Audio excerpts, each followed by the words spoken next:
Hello students, welcome to my YouTube channel. आज इस video के अंदर हम लोग डिस्कस करने वाले हैं प्लासेंटा के स्ट्रक्चर और फंक्शन के बारे में। प्लासेंटा एक बहुत ही इंपॉर्टेंट टॉपिक है।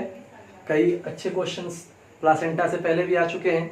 तो प्लासेंटा के बारे में समझने से पहले हम लोग प्रीवियस लेक्चर को थोड़ा सा रिपीट कर लेते हैं। गैस्ट्रुलेशन वाले लेक्चर में मैंने आपको बताया था कि एक्स्ट्रा एम्ब्रियोनिक मेम्ब्रेन का फॉर्मेशन होता है, एमनियन और कोरियन।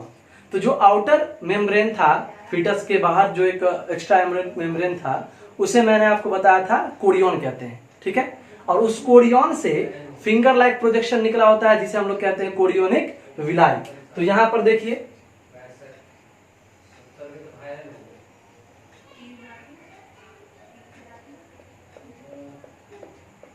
ये हाइपोब्लास्ट, ये लेयर मैंने बना दिया एपिब्लास्ट। ये गैस्ट्रुलेशन में हम लोगों ने पढ़ा था, ठीक है। ऊपर की तरफ ये बन गया एमनियन, ये हो गया यॉर्क शैक, और एक इस तरह का लेयर बना होगा। इस तरह से एक लेयर हम लोगों ने बनाया था, ठीक है। और इस लेयर को हम लोग बोले थे कोरियन। क्या नाम दिया था इसका? कोरियन। और इस कोरियन से ही इस तरह का फिंगर लाइक प्रोजेक्शन निकला होता है जिसे हम लोग बोलते हैं कोरियोनिक विलाई,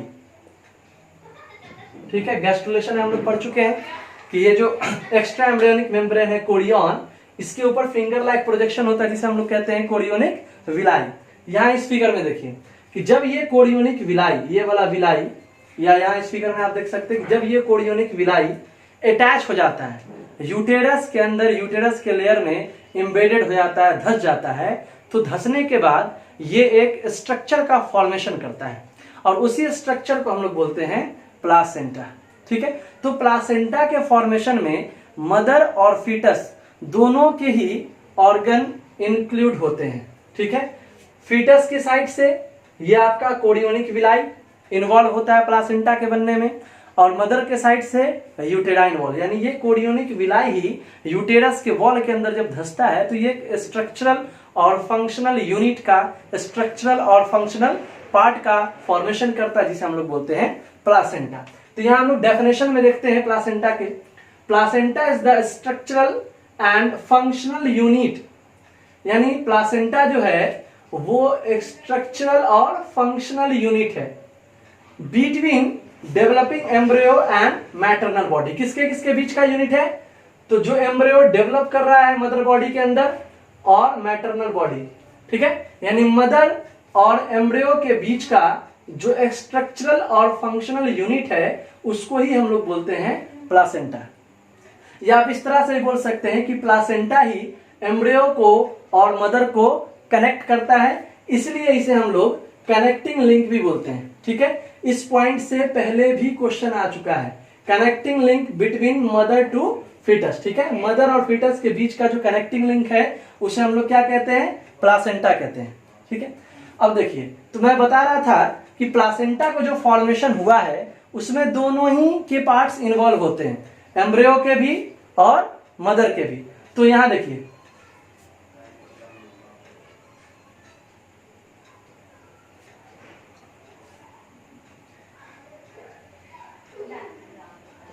प्लासेंटा में जो फीटल पार्ट है, ठीक है, यानी प्लासेंटा के बनने में फीटस के तरफ जो पार्ट या फीटस के साइड से जो पार्ट पार्टिसिपेट करता है वो क्या है? कोरियन है। ये हम यहां पर भी आपको बता चुके हैं कि फीटस के अंदर जो एक्स्ट्रा एम्ब्रियोनिक मेम्ब्रेन होता है उसे हम लोग बोलते हैं कोरियन, और इसमें जो फिंगर लाइक प्रोजेक्शन होता है उसे बोला जाता है कोरियोनिक विलाई, और ये कोरियोनिक विलाई ही यूटेरस के अंदर एम्बेडेड होकर धस के प्लासेंटा का फॉर्मेशन करता है। तो इस तरह से भी क्वेश्चन हो सकता है कि प्लासेंटा के फॉर्मेशन में कौन सा फीटल पार्ट पार्टिसिपेट करता है, यानी एम्ब्रियो का कौन सा पार्ट होता है? कोरियन, और कोरियन का कौन सा पार्ट? विलाई। तो चूंकि जो प्लासेंटा का फॉर्मेशन है वो कोरियोनिक विलाई से हुआ है, इसलिए इसे हम लोग कोरियोनिक प्लासेंटा भी बोल सकते हैं, ठीक है। अब यहाँ पर दूसरा तरफ हम लोग देखते हैं, दूसरी तरफ कौन सा पार्ट इन्वॉल्व हो रहा है। अगर हम लोग मैटरनल पार्ट की बात करें कि मदर साइड से कौन सा पार्ट इन्वॉल्व होता है प्लासेंटा के बनने में, तो मदर साइड से डेसिडुआ बेसालिस, ठीक है। मदर साइड से कौन सा पार्ट इन्वॉल्व होता है? डेसिडुआ बेसालिस, ठीक है। यहाँ फिगर में देख सकते हैं ये प्लासेंटल विलाई है और ये है आपका डेसिडुआ बेसालिस, यानी ये वही आपका कोरियोनिक विलाई है।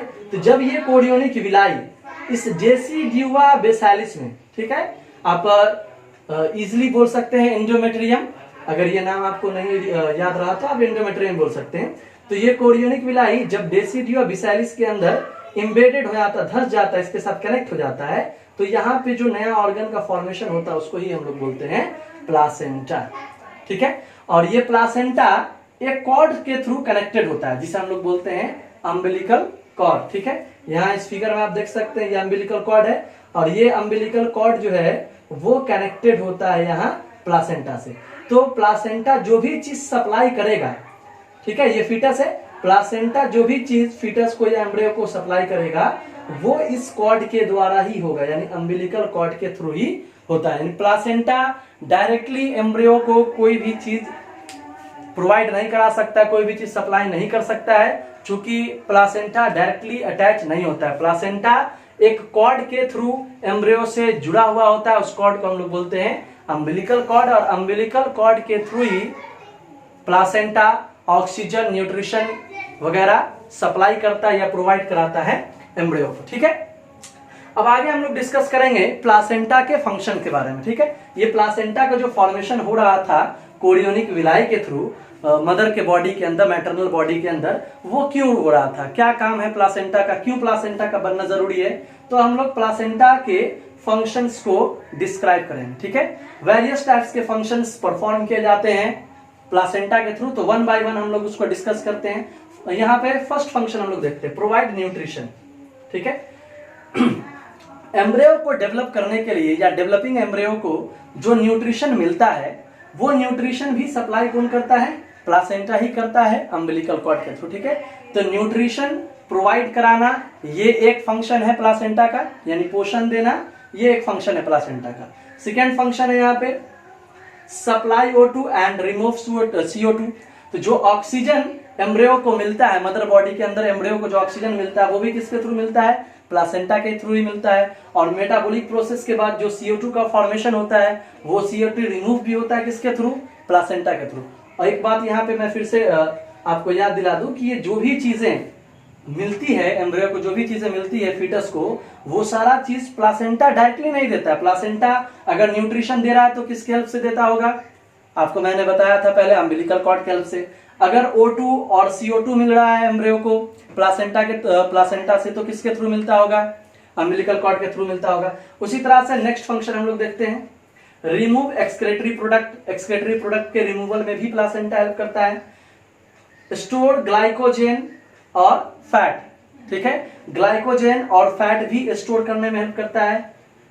Placenta acts as a barrier, यानी प्लासेंटा एक बैरियर के फॉर्म में भी काम करता है, एक रुकावट के तौर पर भी काम करता है। किस तरह से, तो इस बैरियर का होना जरूरी है। अगर प्लासेंटा बैरियर के तौर पर नहीं काम करे तो जो हार्मफुल केमिकल्स या हार्मफुल ड्रग्स होते हैं वो भी इंटर कर जाएंगे फीटस के बॉडी के अंदर, जिससे कई तरह के एबनॉर्मलिटीज काउज हो सकते हैं फीटस बॉडी में। इसलिए प्लासेंटा का एक बैरियर के फॉर्म में भी काम करना जरूरी होता है। लेकिन इस बैरियर को क्रॉस करने का जो एबिलिटी है वो पाया जाता है IgG के अंदर।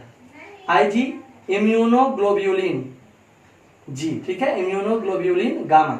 ये एक तरह का एंटीबॉडी है जो फीटस को इम्यूनिटी प्रोवाइड करता है, ठीक है। तो चूंकि ये मदर के अंदर बनता है, ये जो IgG एंटीबॉडी की मैं बात कर रहा हूं, ये मदर बॉडी के अंदर बनता है।